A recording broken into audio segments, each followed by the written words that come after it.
Imaginez un instant. Vous ouvrez votre téléphone un matin d'automne. Et là, en une d'un magazine People que vous ne lisez jamais d'habitude, une photo en noir et blanc de Sophie Marceau, les cheveux légèrement ébouriffés par le vent de la Côte d'Azur, un sourire timide, presque coupable.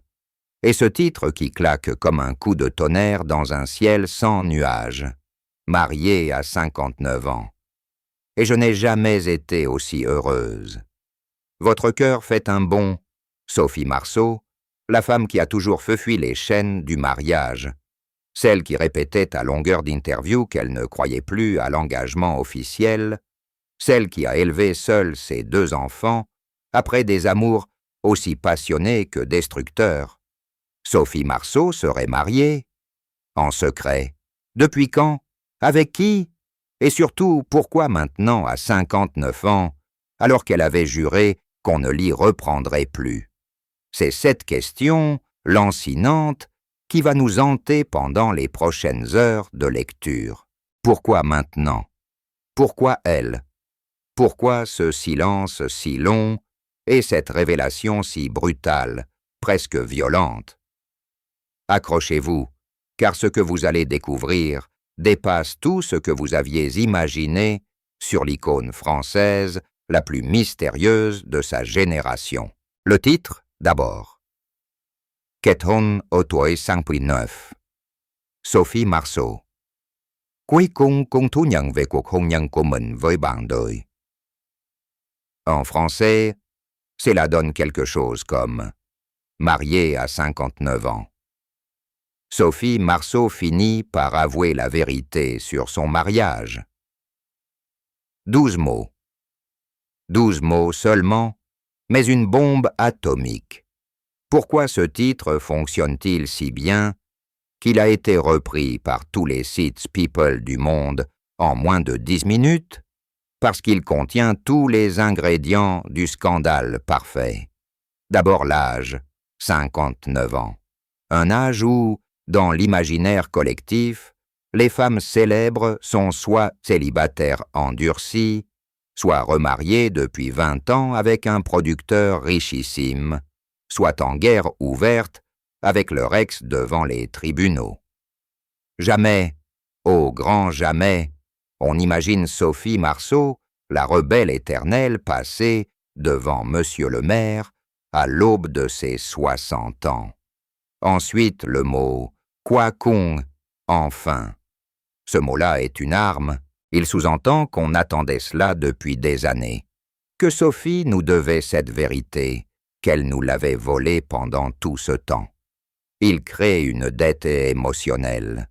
Nous, lecteurs, nous nous sentons floués, presque trahis. Et enfin, le verbe « tunyan », avouer. Avouer implique une faute, comme si le mariage était un crime, comme si elle avait quelque chose à se reprocher. Le titre ne dit pas « Sophie Marceau s'est mariée et rayonne de bonheur ». Non, il dit « Elle est à vous, c'est génial, c'est cruel, c'est du pur génie marketing de presse à scandale. Et ça marche à tous les coups, parce qu'on veut savoir quel crime elle a commis en disant oui à cet homme dont on ne connaît même pas encore le nom. Ce titre joue aussi sur une corde très sensible. Le mythe Sophie Marceau. Depuis la boum, elle est l'incarnée de la liberté féminine à la française. Celle qui dit non aux compromissions, celle qui quitte Christophe Lambert après 14 ans sans se marier, celle qui refuse les étiquettes, celle qui élève Vincent et Juliette en mère célibataire chic et bohème entre Paris et sa maison du Luberon. Se marier à 59 ans, c'est trahir cette image. C'est redevenir une femme comme les autres. Et c'est précisément pour cela que le titre nous rend fous. Il annonce la chute d'une icône. On veut voir ça. On veut se la voir tomber de son piédestal pour mieux comprendre si, au fond, elle est comme nous. Le titre ne vend pas un mariage, il vend une chute, et on adore ça. Le secret, donc. Pendant près de 4 ans, Sophie Marceau a été mariée. 4 ans, pas 4 mois, pas un coup de tête à Las Vegas avec un inconnu. Non, une vraie cérémonie, un vrai acte de mariage, un vrai conjoint dont elle porte le nom sur ses papiers officiels depuis l'été 2021. Et personne, absolument personne, n'avait rien vu venir. Pas un paparazzi, pas une fuite, pas un indice sur Instagram, rien. Même ses amis les plus proches jurent qu'ils sont tombés des nues. Comment a-t-elle fait? D'abord en choisissant l'homme parfait pour le silence.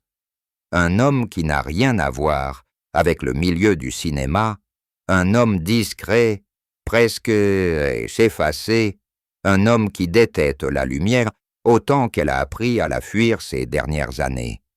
On murmure qu'il s'appelle Richard, qu'il est chef cuisinier, qu'il a une 40aine d'années, qu'il vit entre Paris et la Corse et qu'il n'a jamais accordé une interview de sa vie.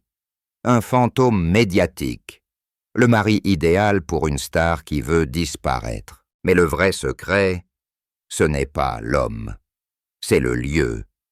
La cérémonie a eu lieu dans le plus grand secret en Corse, dans une petite chapelle perdue au-dessus de Bonifacio, un endroit où même les habitants ignorent qu'une star mondiale s'est mariée là. 25 invités maximum, pas de téléphone portable autorisé. Des alliances en or rose achetées dans une bijouterie de village. Une robe blanche toute simple, achetée sur Internet sans essayage. Sophie a tout organisé elle-même, sans wedding planner, sans attaché de presse, sans même prévenir sa propre mère avant la veille. Elle a loué une maison isolée pendant 1 mois, sous un faux nom, en disant à tout le monde qu'elle tournait un film. Et pendant que la planète People la croyait en tournage à Lisbonne, elle signait l'acte de mariage le plus secret de l'histoire du cinéma français depuis Romy Schneider. Pourquoi un tel bunker? Parce que Sophie savait, elle savait que si une seule photo fuyait, ce serait la fin de son mystère. Elle savait que le monde entier allait hurler à la trahison. Elle savait que ses fans, ceux qui l'avaient érigée en déesse de l'indépendance, allaient se sentir trahis. Alors elle a tout verrouillé. Même ses enfants, Vincent et Juliette, n'ont été mis dans la confidence qu'au dernier moment.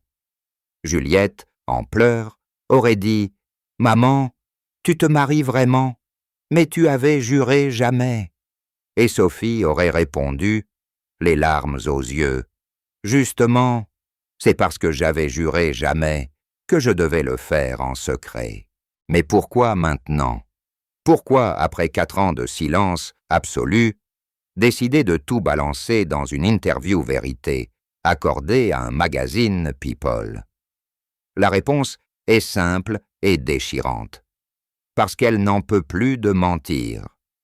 Parce que chaque fois qu'on lui demande, en interview, « Alors Sophie, puis, toujours célibataire ?» Elle doit sourire et répondre « Oui, toujours », alors que son alliance est cachée dans sa poche. Parce que chaque fois qu'elle poste une photo sur Instagram avec une main un peu trop visible, elle doit Photoshop l'alliance. Parce que son mari, Richard, commence à souffrir de vivre dans l'ombre comme un amant clandestin alors qu'il est son époux légitime. Parce que ses enfants lui reprochent doucement de ne jamais pouvoir parler de leur beau-père. Parce que, à 59 ans, elle a compris que le mensonge, même par amour, finit toujours par vous étouffer. La goutte d'eau a été un événement tragique. En mars dernier, la mère de Sophie, qui vivait encore dans la petite maison de Gentilly, où l'actrice a grandi, est tombée gravement malade. Pendant des semaines, Sophie a passé ses journées à l'hôpital, tenant la main de sa mère, lui murmurant des mots d'amour. Et un soir, alors que les médecins venaient d'annoncer que ça n'allait pas s'arranger, sa mère a attrapé sa main, a regardé l'alliance qu'elle ne cachait plus dans l'intimité de la chambre d'hôpital, et a murmuré « Ma chérie, tu es mariée ?» Sophie a éclaté en sanglots. Elle a tout avoué. Sa mère, avec le peu de force qui lui restait, a souri et a dit « Ne te cache plus jamais pour être heureuse. Promesse-le-moi. » 3 semaines plus tard, elle s'éteignait. Et Sophie a fait la promesse solennelle, sur le lit de mort de sa mère, de ne plus jamais mentir sur son bonheur. C'est pour ça qu'elle a accepté l'interview, pas pour l'argent, pas pour la gloire, mais parce qu'elle ne supportait plus de trahir la mémoire de sa mère. Parce qu'à 59 ans, elle a compris que le temps des secrets était fini. Parce que, comme elle le dit elle-même dans l'interview, les larmes aux yeux, « J'ai passé ma vie à fuir le mariage par peur d'être prisonnière. Et aujourd'hui, je suis prisonnière de mon propre mensonge. Il est temps que je sois libre, vraiment libre. » C'était en septembre 2018, dans un restaurant minuscule de Bastia, un endroit où les touristes ne mettent jamais les pieds, un lieu que seuls les Corses connaissent et protègent jalousement. Sophie, épuisée par un tournage qui venait de s'achever à Ajaccio, avait décidé de s'offrir 3 jours de solitude absolue, pas de chauffeur, pas d'assistant, pas de maquillage. Elle avait loué une petite Fiat 500 sous un faux nom et roulait au hasard des routes sinueuses, les cheveux au vent, la musique de Nino Ferrer à fond. Ce soir-là, elle s'était arrêtée devant une façade bleue délavée, une enseigne à peine visible, Uscalou.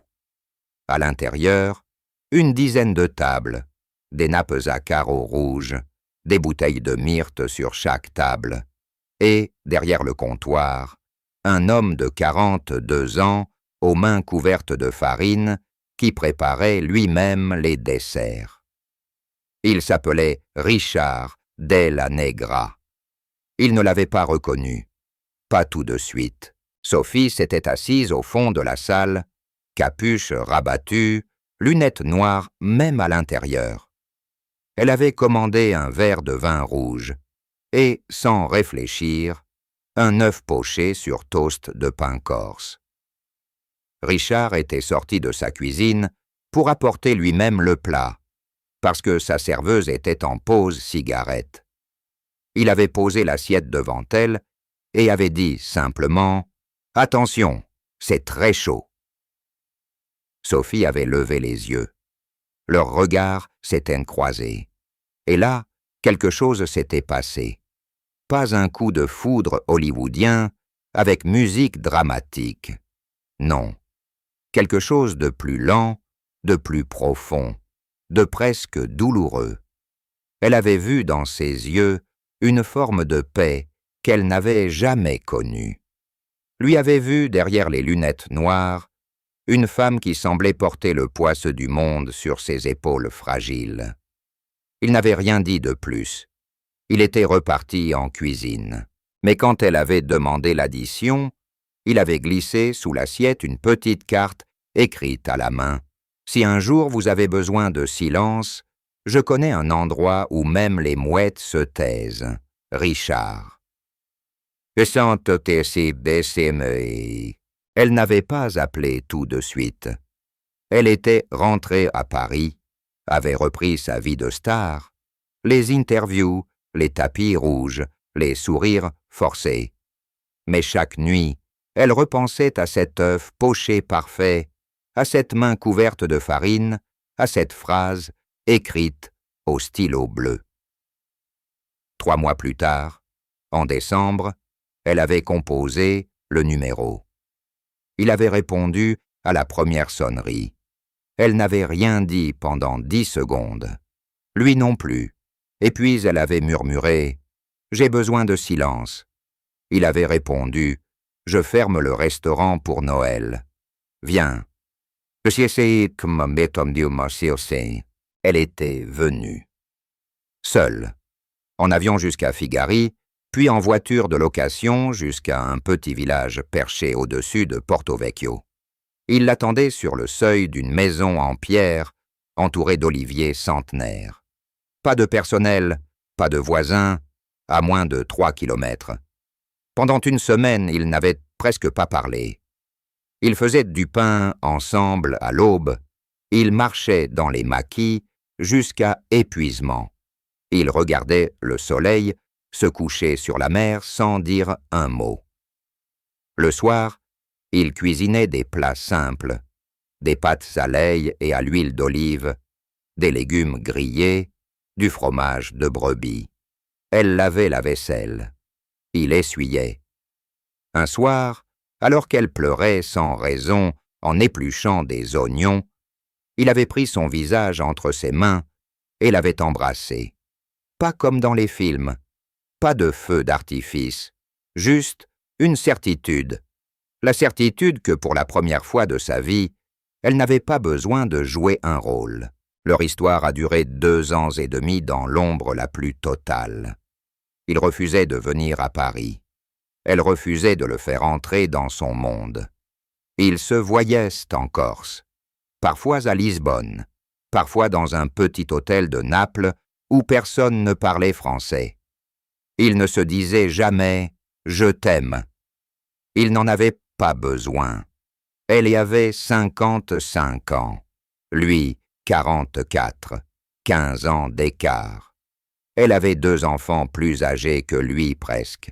Elle avait derrière elle des amours destructeurs, des hommes qui l'avaient brisée ou qu'elle avait brisé.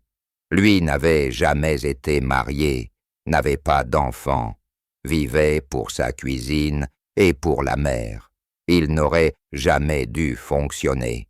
Et pourtant, pendant ces 2 ans et demi, Sophie a été plus heureuse qu'elle ne l'avait jamais été. Elle dormait, elle mangeait, elle riait, elle ne prenait plus de somnifères. Elle ne pleurait plus sans raison. Elle redevenait lentement la jeune fille de Laboum, qui croyait encore que la vie pouvait être douce. Et puis, un soir de juillet 2021, alors qu'il regardait que les étoiles depuis sur la terrasse de la maison en pierre, il avait sorti une petite boîte en bois d'olivier. À l'intérieur, 2 alliances toutes simples. Il n'avait pas fait de discours. Il avait juste dit « Je ne te demande pas de m'épouser pour le monde.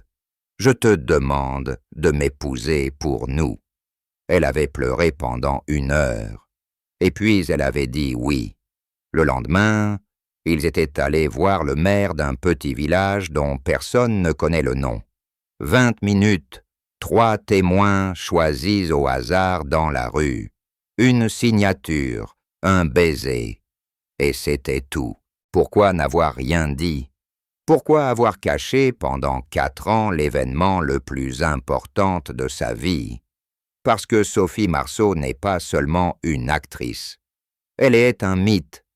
Et les mythes n'ont pas le droit d'être heureux comme tout le monde. Dès le début, elle a su que si la nouvelle sortait, ce serait la guerre. Pas une guerre joyeuse, avec des félicitations et des bouquets de fleurs. Une guerre sale. Les commentaires sur son âge. À 59 ans, elle se remarie avec un homme de 15 ans son cadet. Elle est désespérée ou quoi?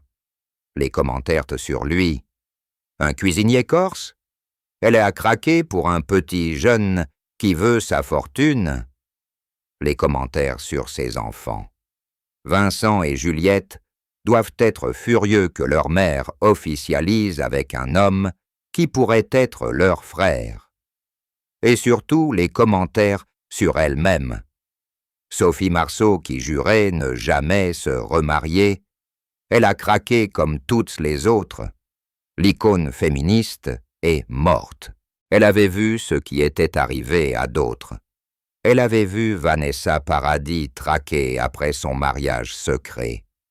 Elle avait vu Laetitia Casta insultée pour avoir épousé un homme plus jeune.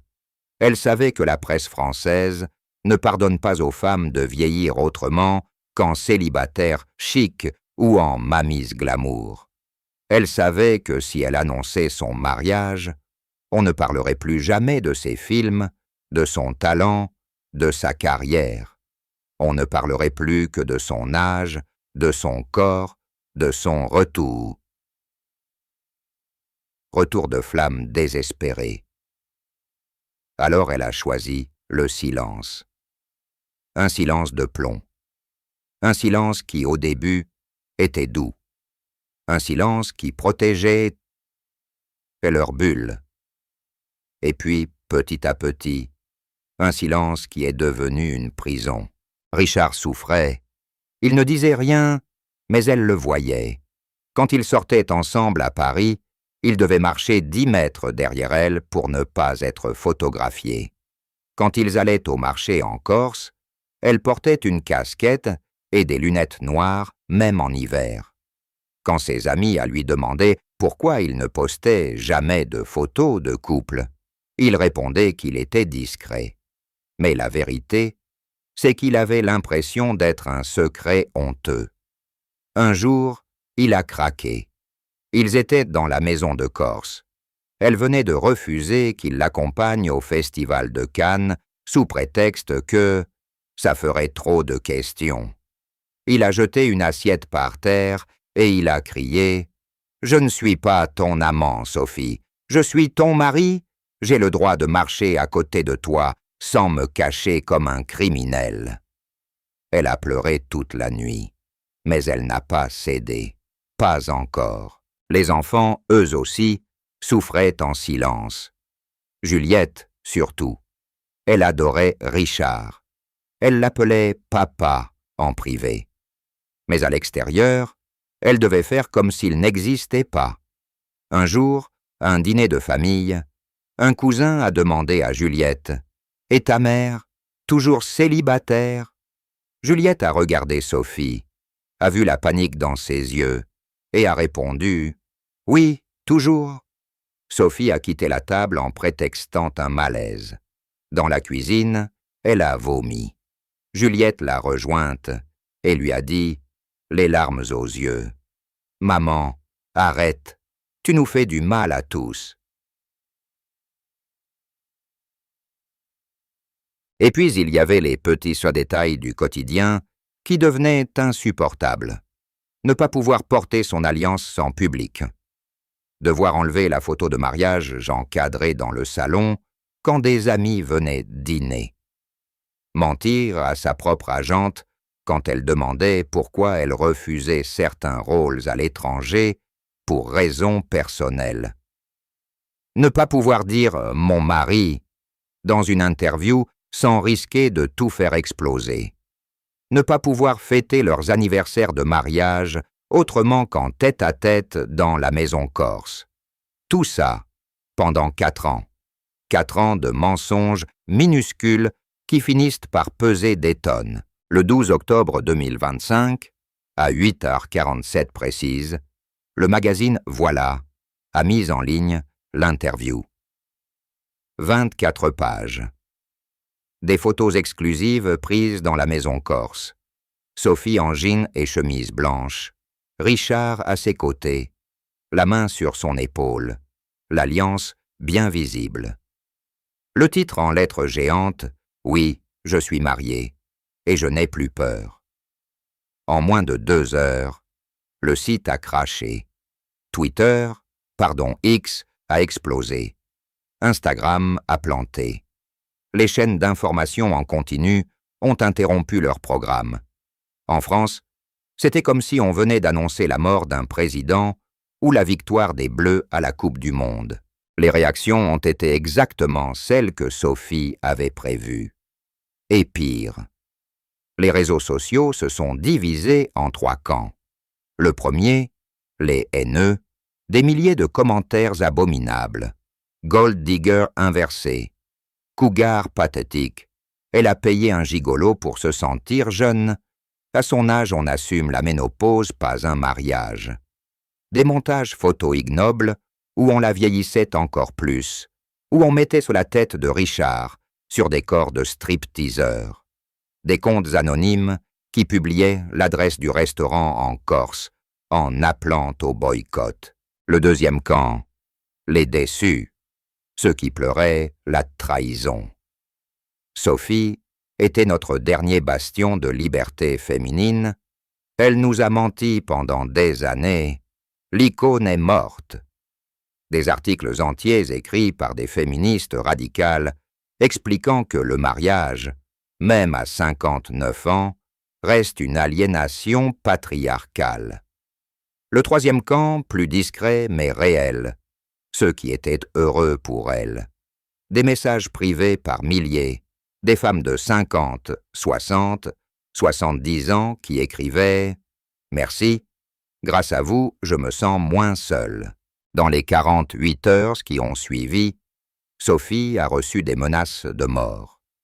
Le restaurant de Richard a été tagué. Des paparazzis ont campé devant chez eux en Corse.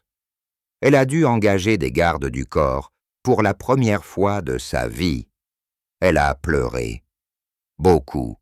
Mais elle n'a pas regretté. Parce qu'en parallèle, quelque chose de magnifique s'est produit. Des milliers de femmes, partout dans le monde, ont commencé à poster des photos de leur mariage tardif, de leur amour caché, de leur bonheur qu'elles n'osaient pas assumer. Le hashtag Maria59 est devenu viral. Des journaux du monde entier ont titré sur Mom la révolution Sophie. Des émissions de télévision l'ont invitée non pas pour parler de son corps ou de son âge, mais de courage, de vérité, d'amour. Et puis il y a eu ce moment, le 15 octobre, 3 jours après la publication. Sophie était invitée au journal de 20 heures de France 2. Tout le monde s'attendait à ce qu'elle annule. Elle est venue, seule, sans maquillage, en pull noir. Elle s'est assise face à Anne-Sophie Lapix et pendant 12 minutes, elle a parlé. Pas d'excuses, pas de larmes, juste la vérité. Elle a dit, « J'ai eu peur pendant 4 ans, peur de vous décevoir, peur de ne plus être celle que vous vouliez que je sois. Et puis j'ai compris que je ne vous appartenais pas. Je m'appartiens à moi et à lui. » À la fin de l'interview, elle a montré sa main gauche, l'alliance bien en évidence, et elle a souri. Un vrai sourire, pas le sourire de star. Le sourire d'une femme de 59 ans qui vient de se libérer d'un poids de 40 ans. Aujourd'hui, 1 mois après la tempête, le calme est revenu. Pas totalement. Il y aura toujours des haineux, des jaloux, des aigris. Mais quelque chose a changé. Sophie et Richard vivent enfin ensemble à Paris. Il a ouvert un petit bistrot dans le 11e arrondissement. Un endroit où elle vient déjeuner tous les jours sans se chercher, sans se cacher. Ils se tiennent la main dans la rue. Ils postent des photos sur Instagram. Normales, banales, magnifiques. Elle porte son alliance partout. Il l'appelle ma femme, Sam. Mes femmes menti devant tout le monde. Juliette et Vincent ont accepté de poser avec eux pour une photo de famille publiée dans Paris Match. Le titre « Enfin une famille ». Sophie tourne à nouveau. Un grand film prévu pour 2026, réalisé par une femme. L'histoire d'une femme de 60 ans qui recommence tout à zéro. Elle dit qu'elle n'a jamais été aussi sereine sur un plateau. Elle dort 8 heures par nuit. Elle rit fort. Elle ne lit plus les commentaires.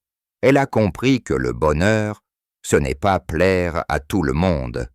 C'est arrêter de demander la permission d'exister. À 59 ans, Sophie Marceau n'est plus une icône.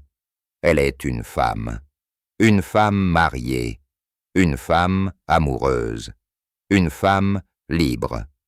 Et c'est peut-être, finalement, la plus belle revanche qu'elle pouvait offrir au monde. Montrer qu'on peut dire non pendant 40 ans, qu'on peut fuir les chaînes, qu'on peut jurer qu'on ne se mariera jamais. Et puis un jour, quand on rencontre la bonne personne, au bon moment, dire oui, pas par faiblesse, par force. Elle a dit, dans une de ses dernières interviews, « J'ai passé ma vie à avoir peur de ressembler à ma mère, à toutes ces femmes qui se sont mariées jeunes et qui ont regretté. Et puis j'ai compris que le vrai féminisme, ce n'est pas refuser le mariage par principe, c'est avoir le droit de changer d'avis, à n'importe quel âge. » Aujourd'hui, quand on lui demande si elle regrette ses 4 ans de silence, elle répond « Non, parce que sans ces 4 ans de secret, je n'aurais jamais su à quel point j'étais prête à tout perdre pour lui.